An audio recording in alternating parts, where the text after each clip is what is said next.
I'm outside in an Angie. Loved ones, welcome back to the channel. As always, I am grateful and I appreciate you, and you know what time it is. Plans being laid, no games being played, main bills being paid as always. And to those of you who are here for the very first time, I go by the name of Biz. And it's nice to make your acquaintance. I appreciate you. Thank you to everyone for taking the time. I thank you for spending time with me. I appreciate you. I'm so grateful. We're going to jump right into the topic. I don't want to play no games today. And I'm pretty much coming off the top based on my own personal experience as always. And I want to talk about some of the dangers that you're in this unhealthy, toxic, narcissistic, traumatic relationship.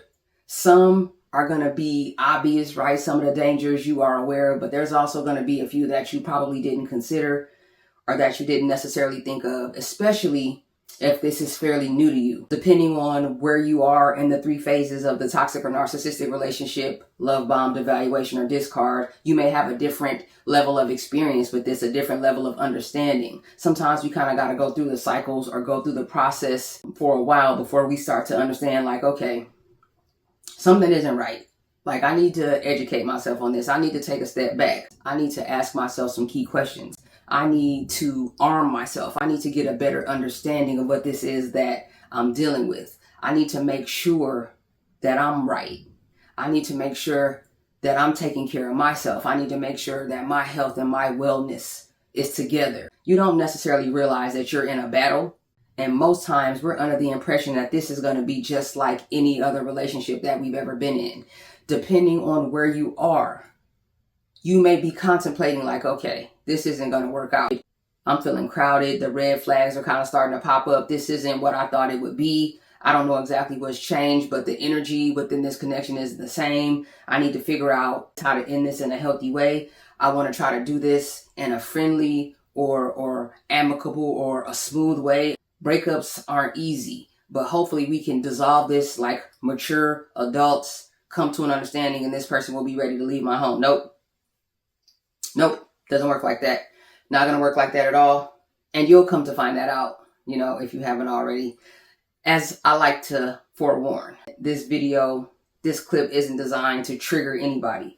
Again, this is me sharing of my own personal experience. I'm not telling you what I think about toxic, narcissistic, unhealthy people. I'm telling you what I know, but based on my own personal experience, all right? No narc is created equal. We're all going to have our own unique experiences with this, but there's always going to be parallels. There's always going to be similarities. And even though no narc is created equal, some of this stuff is going to align. Like, some of this stuff is going to line up. Like, we about to check some boxes right now. First and foremost, the love bomb. We're going to cover that first really, really quickly. Thank you so much to those of you who are familiar with my content, familiar with my videos, but I want to set this up in a way, just in case we have some new viewers who are unfamiliar and haven't had an opportunity to check out my content. So please be patient, but I appreciate you. We're going to talk about the love bomb a little bit. I find this to be highly dangerous. All right.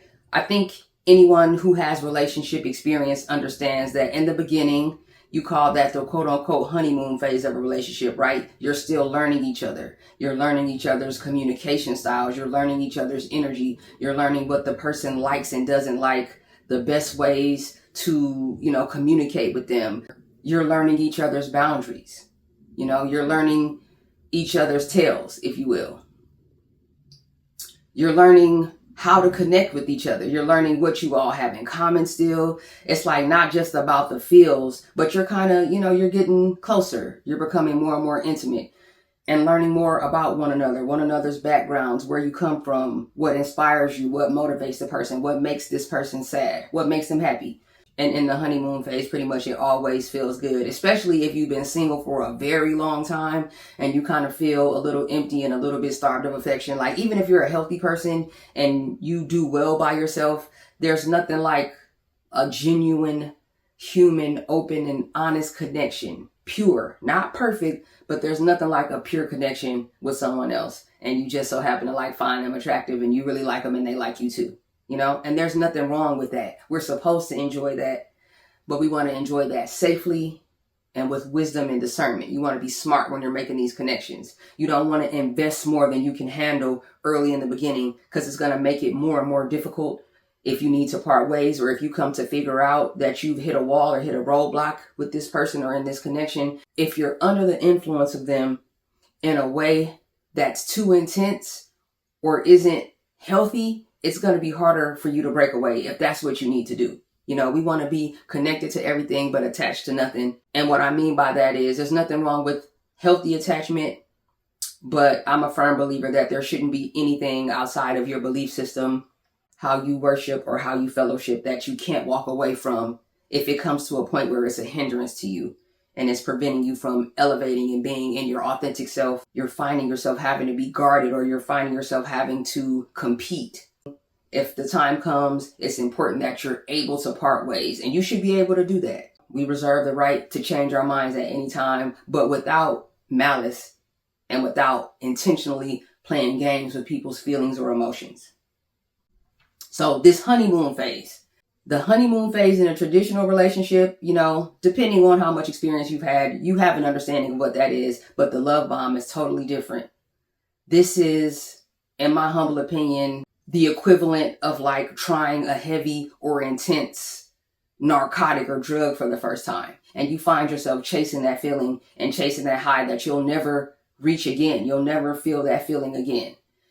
It's toxic because of the energy behind it. It was never the truth. Basically, in the love bomb, what they're doing is they're collecting data about you. They're figuring out your likes and dislikes. They're figuring out where your hot points and your buttons are. They're figuring out what you like and what makes you happy too. They're figuring out what type of person that you are. And then they're basically using those qualities and pretending. It's like they're holding a mirror up to your own face. So it appears as though that, oh, this person is kind of like me. Oh, this person kind of likes what I like, or we have this in common, or there's some similarities, but that's not true. They're basically just pretending, they're acting, right? And they're projecting your qualities back onto you so that it seems like you've come in contact with something or someone that you recognize, but they don't feel the same way. It's all done from a malicious place in hopes of being able to control you. And they're going to use that and they're going to weaponize that power over you. And not to mention, they're going to punish you. Imagine, like, they're going to punish you for the fact that they had to pretend because they know that they're not confident enough to just be themselves. They're not looking to develop a healthy connection. That's not the purpose of that exercise. So they know exactly what it is that they're doing. They know that they're faking. They know that they're acting. They know that they're pretending. They know that this isn't really who they are.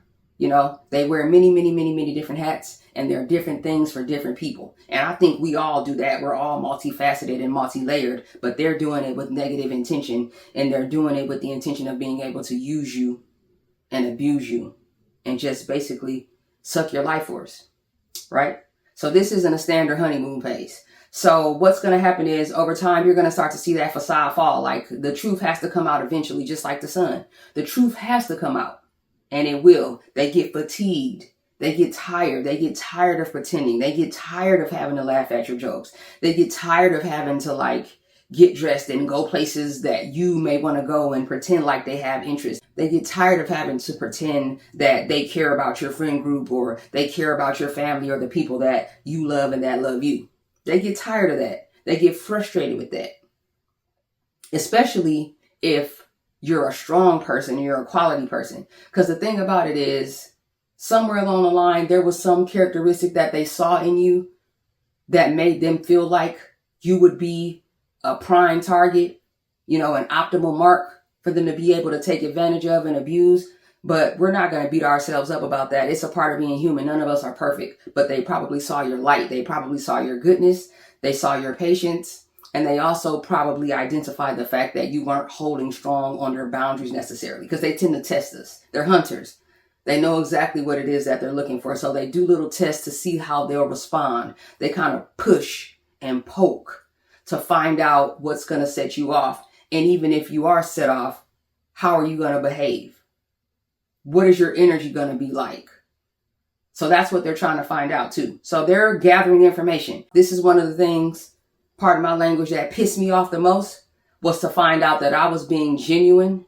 I was being myself, even with my flaws. And the whole time, They were taking advantage of a situation. They were looking to use me. They were looking to manipulate me. It's a hurtful feeling to know that you were looking to give your real self, give your true self, and then have somebody like plotting on you and planning and scheming.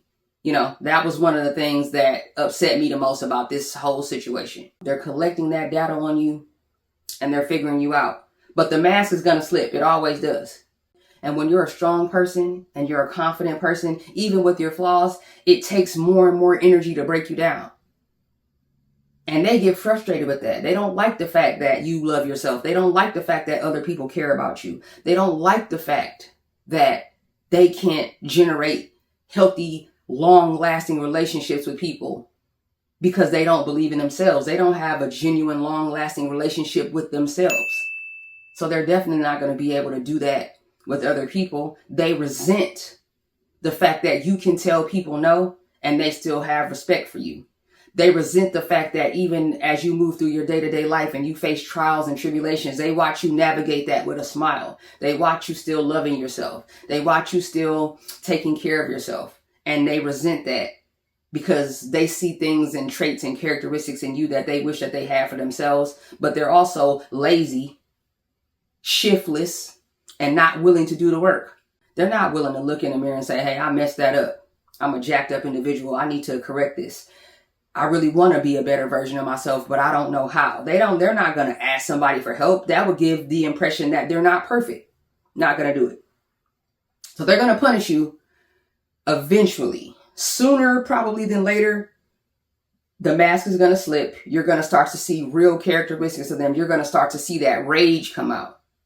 You're going to see that narcissistic rage come out when they get angry and they kind of just snap out of nowhere sometimes. It feels like where did this even come from? Because a lot of times, and this is also a contributing factor to the danger, they're upset about their other sources of supply.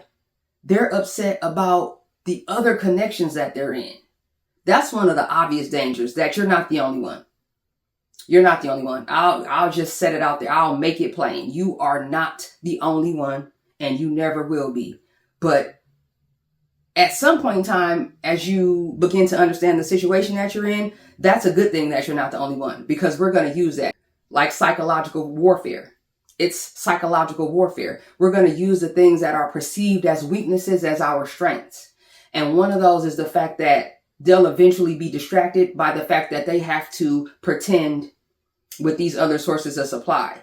Whether it be like one of those little mini discards where they deliberately start an argument just so they could disappear for 2 days, or they look to discard you for a season with the understanding that they can come back whenever they get good and ready. Or one of the other things that they'll do, which is the reverse discard, they'll kind of push you and push you and push you and force you. They're going to back you into a corner until you don't have any choice but to leave the situation. But they do that so that they can play victim later and say, I didn't want it to end. Let's try to reconcile. I think we should try to be friends. You know, I don't like the way that things ended. I think, two people like us, we should be able to come together and have nah, not at all. We're not doing that. But they'll do that so that they can play victim and control the narrative and make it seem like they never wanted to part ways. But really, they needed to back away from you because being in your energy and pretending to be something that they weren't was just becoming way too taxing and way too heavy of a load for them to carry. Not to mention, they have obligations elsewhere. They have other people that they need to be pretending with because they're not genuinely connecting. They're not investing into these people. They're pretending to be them. That's tiring. It's like you almost forget. It's like a form of schizophrenia almost. It's like throughout the day, you got to be different things to different people.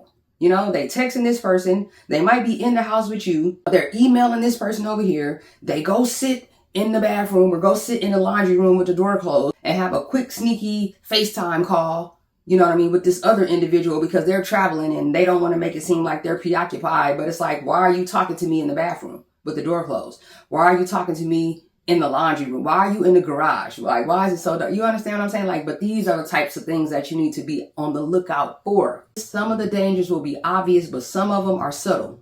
All right. So the love bomb is dangerous because it's malicious and they're doing it with malicious intent. The devaluation, dangerous, harmful harmful to your mental health, because you were looking to really make a connection. And you don't understand how 3 weeks ago, everything about you was cool. They enjoyed like your accent and the way you speak. They liked the way you put your outfits together. They enjoyed your taste in foods and your taste in music. And, you know, they love to just sit in the car and ride with you and vibe with you. And it just seemed like everything was good. It was just 3 weeks ago. Now, all of a sudden, everything you do and say is frustrating them. It's like, why are you breathing so loud? It's like, what are you talking about? I've been breathing like this for decades. Like, what are you talking about? Why am I breathing so loud? But that's how they're going to start to treat you. They're getting frustrated and they're not getting the same energy from you that they were getting in the beginning when it was new. And it's taking work for them to continue to interact with you. And you're becoming a real person over time. You know, it's not all just sunshine and rainbows anymore. You're becoming a real person with real concerns, with real feelings and real needs. Keeping that up when you had no intention on really being in an actual relationship is stressful. And it's particularly stressful for these unhealthy people. They're not balanced. They're not balanced within themselves. So then here comes a devaluation where they start making little sneaky comments and digs. You know, they start saying disrespectful things, and goodness forbid they have an audience, because they'll do it in front of people, in front of your close friends, in front of your family. But they kind of try to do it in a slick way where it sets you off and shifts your energy and brings out that, you know, darkness or a little anger in you. But they can kind of sit back and act like they don't know what happened or why you're upset all of a sudden. Like they're very sneaky and conniving. All right. So they're going to devalue you. They're going to look to minimize you. If something good happens to you at the office, or if you have a small win, or you accomplish something that you've been looking to do, or you hit a goal, they're not going to celebrate that with you. They're not going to be happy. They're not going to be uplifting to you, which is what you would expect in a relationship. That's a part of the reason why you wanted to be in a relationship. You wanted to be able to share your life with someone. They're not going to be happy. They're not happy that you got a promotion. They're not happy. They're not happy to see you go get a new car. Like they want to keep you down. Keeping you down builds them up. That's dangerous. Being in the closeness of someone who can reach out and touch you, but they deliberately want to keep you down, it's dangerous.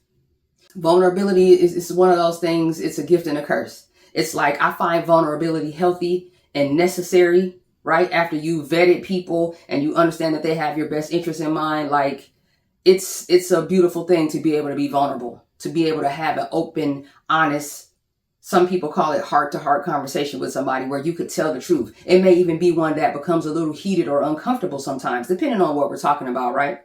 But vulnerability is a beautiful thing.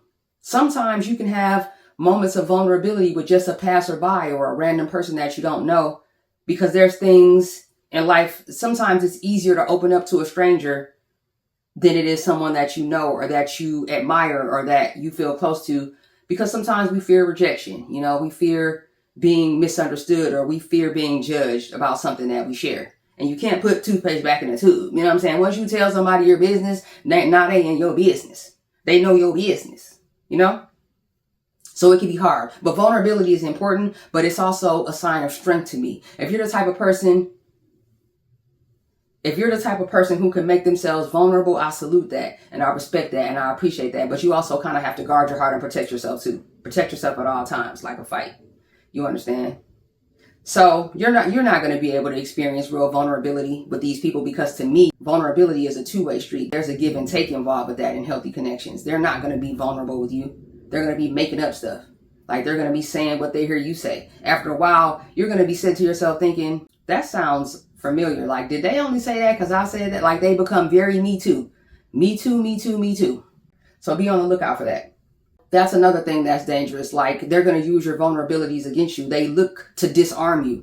They, in a fake way, look to try to make you feel comfortable enough with them to share certain things, but they don't really mean what they talk. They don't really mean what they talk. They're just looking to extract information from you and looking to devalue you and diminish you.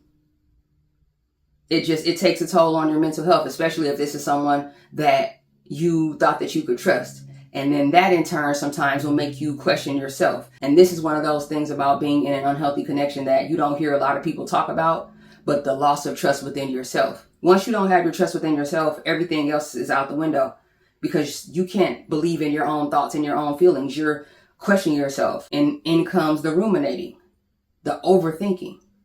And that's where they want you to be. Confused, bewildered, and off balance. Taking shots at you at every turn. Picking at you. Putting you in situations that are not good for you mentally. That are not good for your overall health. For your well-being. That's devaluation. It's harmful and it's dangerous. And it's not to be minimized. Chipping away at you. Chipping away at who you are as a person. Chipping away at who you are as a man. Chipping away at who you are as a woman. Discard. I don't got to spend too much time on this, but essentially discard is just throwing you away. The same way we take a piece of trash and we discard it, that's what it is that they're looking to do with you. All right? And it's because they got other sources of supply that they need to tend to. They have no intention on deliberately throwing you away forever. Like, they don't even have the power to do that. They're not powerful enough to just walk away completely. The only way that would happen is if you do something to force it. If you expose them. If you expose them to where people in their so-called friend groups, flying monkeys, people that they know, other like sources of supply, like if you get them exposed, that's one of the only like surefire ways that you could assume that the discard is permanent and that is final. You definitely want to insulate yourself. You definitely want to find yourself in gray rock and then no contact. Find yourself in that wilderness. But make no mistake, they always think they can come back. They always think they can come back. So you got to make sure that you prove them wrong. No contact is money and that's where you want to be. Make sure once you find yourself in no contact that you stay there. Otherwise, it's not no contact if you go back. That's like a person saying that I quit smoking. No, you didn't quit smoking. You just stopped. Because 2 months ago you weren't smoking, but you're smoking now. Again, this ain't about judgment. I'm just kind of giving you an example. So you didn't quit smoking, you stopped. It's the same thing. No contact literally means that. No contact. No DMs, no emails, no messenger, no notes, no passing information through other people. Like none of that. None of that. No phone calls, no drunk texts, no I miss you, no fake friendships. Like no contact is exactly that. No contact. I'm never speaking to you again. You will never hear from me again. You will never have access to me or my energy again. That's no contact. And that's where you want to be. Those other relationships, those other connections that they're in, those other sources of supply that I spoke about, it's dangerous for the fact that you don't know what promises they're making to these other people. You don't know the stability of these other people. You don't know what these other people would be willing to do if they happen to figure out exactly who you are. And you're exposed. That makes me feel extremely uncomfortable. I'm the type of person, you know what I mean? I wouldn't say I'm necessarily private, but I like to keep my business to myself. I don't like people in my business, especially if it's completely unnecessary. Like, you shouldn't know anything about me that you don't necessarily need to know. And I would rather be the person that shares that information. I want to be the reason why you know something, not because you're finding out my business secondhand or from someone else. That makes me uncomfortable. You are exposed. People know where you live that you don't know. People know what you drive that you don't know. People know where you work. People may know who you're connected to and stuff like that. That type of stuff makes me uncomfortable. That's dangerous to me. That's like the negative side of celebrity. You don't know who anyone else is, but everyone knows who you are. Everybody knows who you are. Like, to me, that's not good. And that's how it kind of feels. You're exposed. You're exposed. And they're making promises. Like I said, they're telling these other sources of supply about you, or they're telling them certain things about your connection or about the situation. Like they're painting pictures and creating narratives about you that aren't true. So there are storylines floating around out in the world about you that aren't true. And that could be dangerous. That could be harmful to your health. Your information. Another one of the not so obvious things about being in an unhealthy or toxic or narcissistic relationship, especially if you were cohabitating or you allowed them to spend time in your home alone, they ramble. They go through your things. They go through your drawers. They go through your paperwork. They're looking to find out information about you, and they enjoy knowing things that you don't know that they know. You didn't tell them this story. You didn't tell them you used to live in this place. You didn't tell them that you used to do this for work. You didn't tell them that this is where I was necessarily born and raised, and this is the exact town I'm from, and this is the circumstance that's that, like, you didn't necessarily even get to that point yet. However, they know that, and like a fake surprise party, they're going to pretend like they didn't know. But they ramble. They go through your things. So be on the lookout for that and be aware of that, because they also pilfer. They also take your belongings. You know how, like, they say serial killers take mementos and like to keep things from their crimes? Like, they do the same thing. They'll steal your things. If it's like a little small thing or something that they feel like you might not miss or whatever, they'll take it. They'll take your belongings and then help you look for them.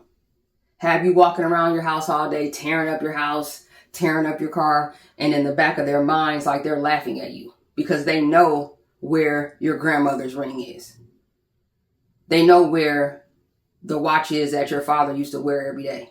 That special thing that someone gave you as a gift. I'm kind of a sentimental person, so little things make me very, very happy. When people close to me give me treats or give me gifts, like I really value those things. And unhealthy people don't like that. So they'll, in an effort to punish you, hurt you, make you feel bad, they'll take those things from you. Sometimes they'll reappear magically, but a lot of times they won't. And they'll take those things, and then they'll keep those things. And then in the other connections that they're in, like they'll take on that story. Like they'll tell this other source of supply that the watch that used to be your dad's was a watch that used to be their dad's. Like it's sick. Like they'll do stuff like that. It's crazy. It's a cold game, I know.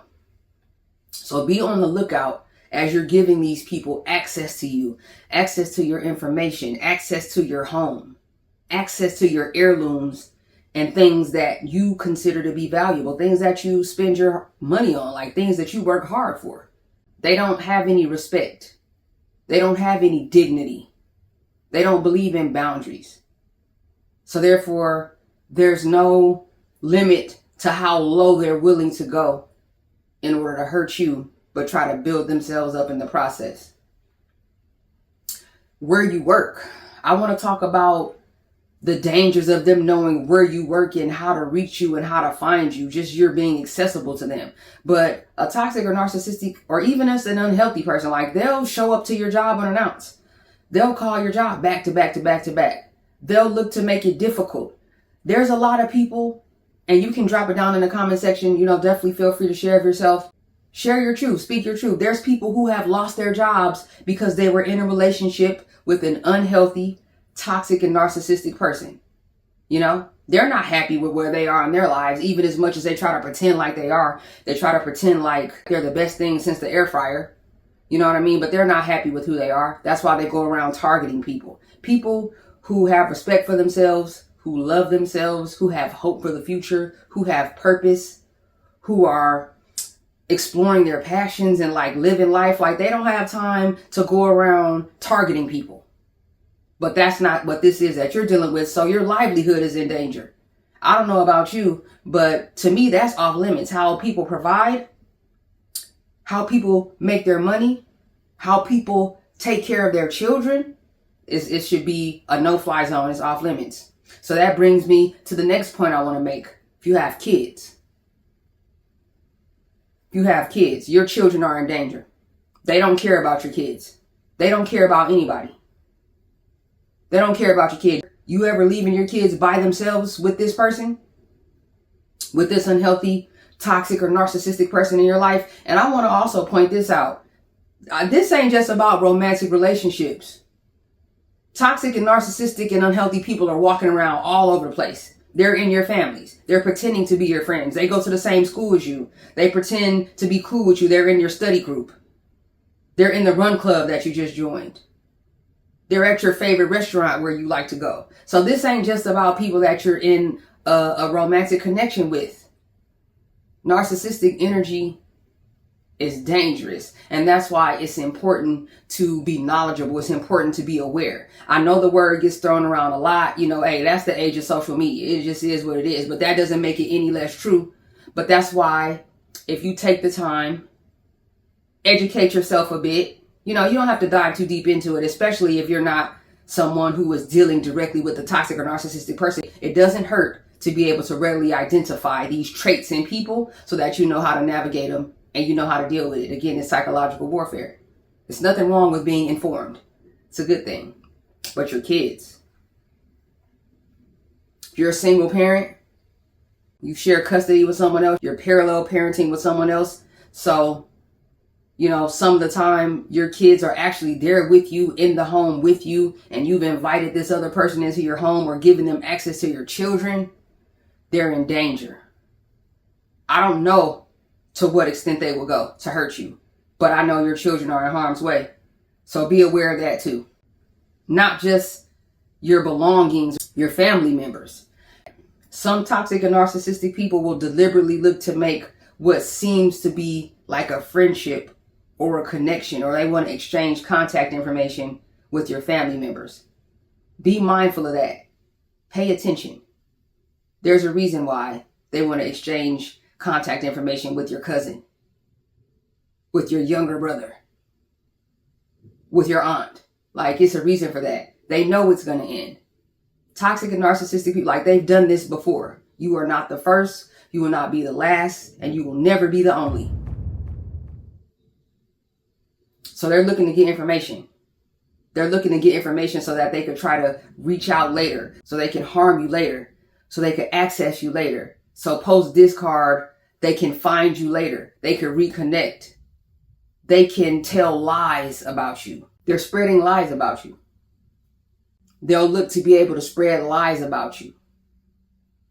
They're pretending like with these people in your family that you all are still cool, or they want to use these fake connections with people in your family, people in your friend group, to make you uncomfortable, to control you, because that's what it's always about, supply and control, period.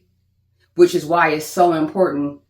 And if you tune into my other videos, I'll make sure I tag somewhere here. But this is precisely why I recommend that when you are moving into gray rock and then no contact, you completely eliminate any connection that you have with these people. You have to, for your overall health. Like I said, the dangers are not just always obvious. Just the fact that you're sharing space, time, and energy, and even sometimes your body, your pleasure with these people puts you in danger. It's not a place that you want to be. And they don't get better. They only get worse. I want to talk about how when they get into it with their other sources of supply, you think you're having a good day. Like, you think everything's cool, but then they have an attitude.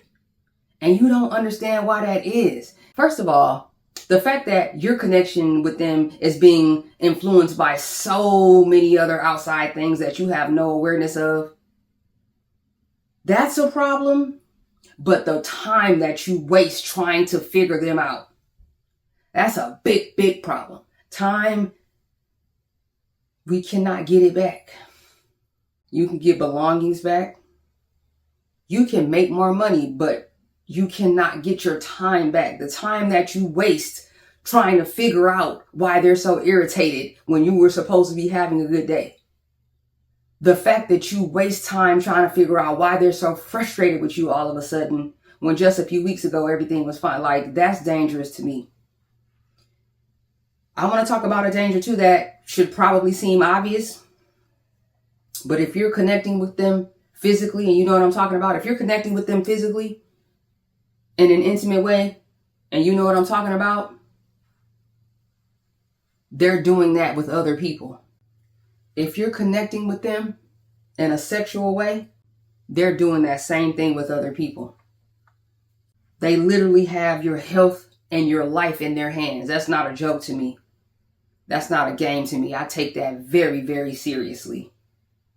They may try to make you feel like, oh, I've never done this before with anybody else. Or they try to make you feel comfortable with the things that you're doing. Oh, it's cool. I'm safe. It's good. I trust you. Do you trust me? Why would you think I would be? What type of person do you take me for? I'm not doing the same thing with anybody else. Like, that's unprotected, literally in every way. They're doing the same things with you that they're doing with other people. Sometimes worse. Sometimes they're doing stuff with people that you don't even participate in, that you wouldn't even want to indulge in. That's a danger. The fact that they can trust you, but you can't trust them, is a danger.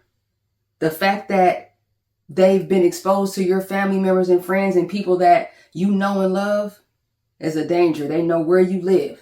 They know where you work. They know where you shop. They know where you bank. They've had access to your important paperwork, to your mementos and belongings. If you have children, they've been around your children. You've taken them to work functions. So some of the people that you work with have had an opportunity to be in contact with this. They're data gathering always. They're data collecting always. They know the places that you go. They know what you like. They know what shows you watch. And it's not coming from a loving place like how you study your partner for the betterment of your connect. No, this ain't that. Everything can and will be used against you, like a court of law, when you're dealing with a toxic and narcissistic person.